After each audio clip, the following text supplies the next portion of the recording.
Saudi अरब के साथ ईद और बकरीद की नमाज पढ़ना कैसा है?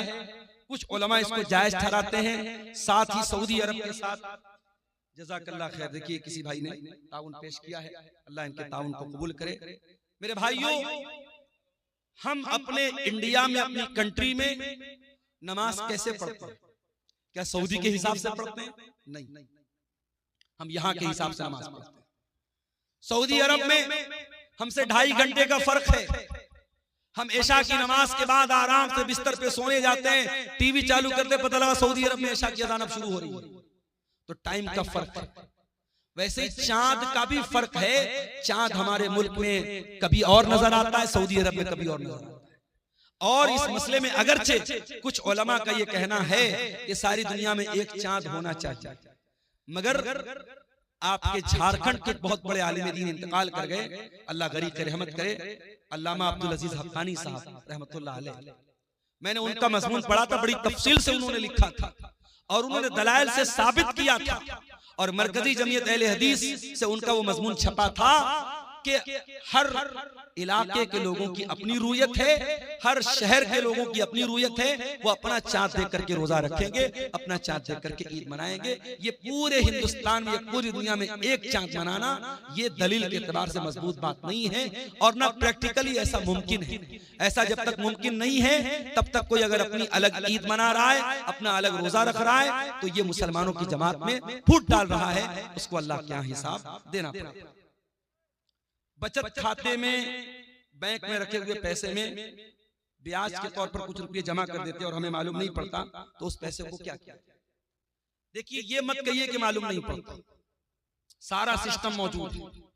इंटरेस्ट की रकम रोज नहीं आती है, हर क्वार्टर पर आती है।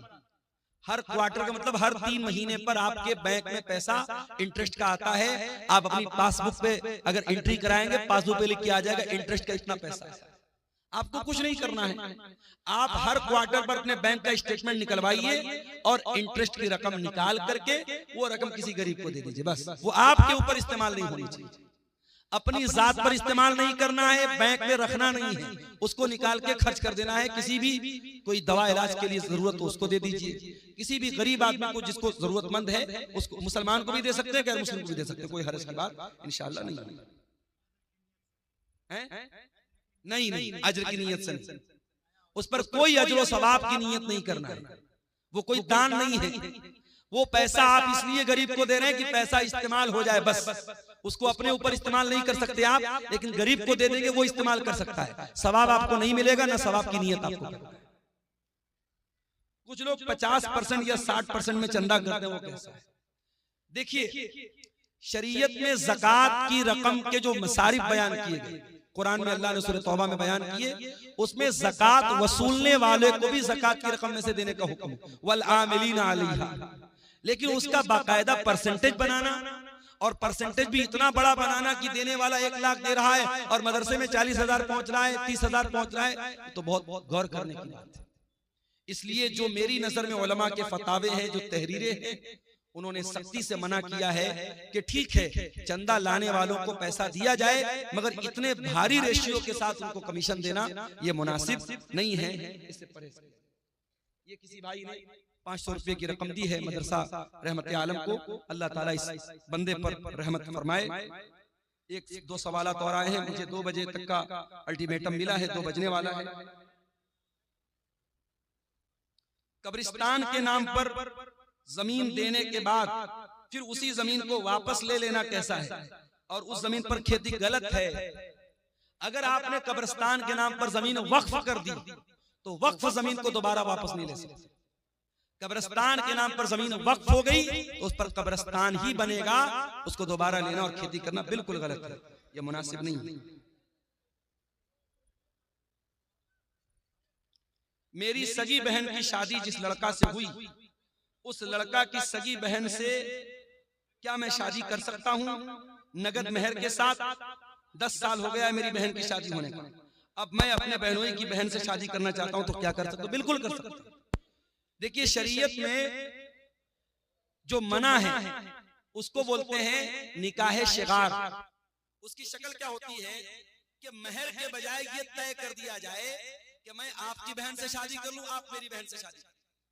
अगर मेहर के बजाय ये अदला बदली वाली शादी की जाए तो गलत है।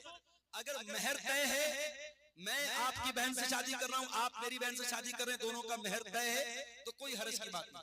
और यहाँ एक मसला और याद रखिए कि इस तरीके की शादी आम तौर पर सक्सेस नहीं होती, कामयाब नहीं होती। कोई मसला आता है, मैंने कई केस देखा है, अगर इस घर की लड़की उस घर गई, उस घर की लड़की इस घर आई, अगर एक घर में कोई मसला होता है तो दूसरे घर की लड़की को सहना पड़ता है। इसलिए इस तरीके की रिश्तेदारी से बचना चाहिए। हराम तो नहीं है, नाजायज तो नहीं है, मगर बचना चाहिए ताकि मसला पैदा ना हो। लेकिन शरीयत के एतबार से कोई हरज की बात इंशाअल्लाह नहीं है। ठीक है। पंजवक्ता नमाजी है, चोरी का माल घर में लगाता है, जायज है या नहीं? चोरी का माल अगर घर में लगाता है, नमाजी हो, तहज्जुद गुजार हो, गलत है। जो गलत है वो गलत रहेगा, करने वाला कितना ही बड़ा मुत्तकी और परहेजगार क्यों ना हो, उसके करने से वो काम सही नहीं हो जाएगा। तो मेरे अजीजों, जाते जाते आपको फिर यही पैगाम देना चाहता हूं कि अपनी कमाइयों के सिलसिले में हम चिंता करें। आज जो ये सट्टेबाजी